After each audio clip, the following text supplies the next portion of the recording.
For more on this now, we're joined by Mike Morrell, the former deputy director of the CIA, now a CBS News senior security contributor, and John Miller, who used to be at CBS News and is now the deputy commissioner for intelligence and counterterrorism for the New York Police Department. Gentlemen, thank you.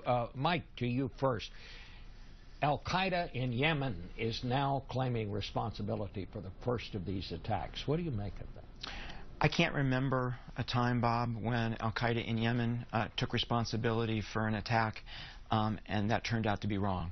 So I take the claim of responsibility, the claim that they directed this attack, very seriously. We don't know what direction means. It could simply be having told these two individuals who went to Yemen and trained to go back and attack this particular media outlet. It could have been more than that. We'll have to wait and see. But I do think Al-Qaeda was in part responsible for this. I do think that says something very, very important about all this. We've been focused on ISIS for the last 9 months to 12 months. This is a reminder that Al-Qaeda is still very dangerous and is still a very significant threat to the West, Western Europe, and the United States. John Miller, the Attorney General touched on this, but what is it that is attracting people from these countries like France, some from the United States, other parts of Europe, to go to these Middle Eastern countries to get this training and then to come back with this sort of thing on their mind? What is this that's going on here? You know, Bob, I think it's a couple of things. One, it's over the more than a decade since 9/11, the basic maturing of the ideology, but it's the delivery system that's made the real difference. They are putting out products on Twitter, on Instagram, on Facebook, but particularly their videos. They're constructing messaging that rivals the ability of Madison Avenue in terms of packaging, in terms of being compelling, in terms of touching emotions. And frankly, in terms of constructing the story with a cleverly arranged set of facts that leaves out anything inconvenient. But the core message is, come fight here with us. The second part of the message, which is a threat to places like Paris and London and New York, is if you can't fight here in Syria, get what weapons you can get your hands on. Don't reinvent the wheel and fight there.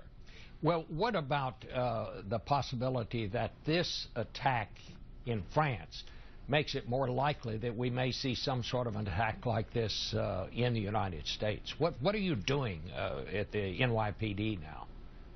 Well, we're on a heightened security posture on a normal day compared to almost any other police department. With the amount of resources that we field in counterterrorism missions every day, that's more than 1,000 police officers and civilian analysts who are pointed at the counterterrorism mission every day. But when we see an event like France, we look at that threat stream, we look at what they did, we look at how they did it, we look at the target selection, and that becomes part of the overlay. So that's part of day-to-day business, but I don't think that we are under any more threat, and I have to underline, as Mike would tell you, or any less threat than we were the day before.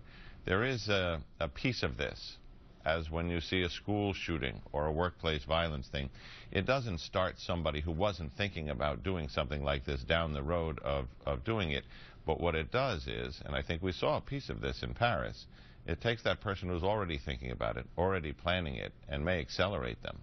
One of the things that's sort of worrisome here, Mike, is that the Algerians got some advance warning of this and passed it on to the French authorities.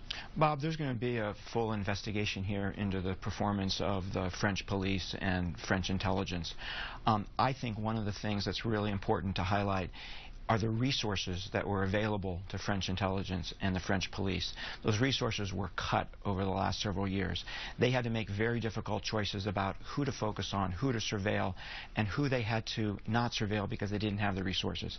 Governments are going to have to fund their law enforcement and their intelligence services to meet this threat, and that includes the United States. John, I understand you got some disturbing new information last night on this front. Tell us about that.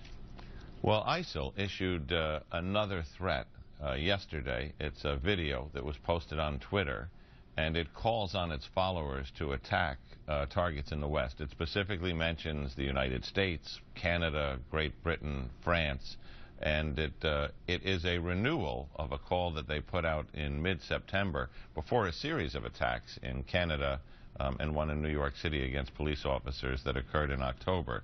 So we're seeing that they are using the momentum from the Paris attacks in part of their messaging strategy to see who can we get to follow this. It also specifically mentions as targets civilians, police officers, intelligence officials, and military. So it is something of concern. We put out a citywide notice to police officers last night advising them of the message and reminding them to take extra care and be extra vigilant.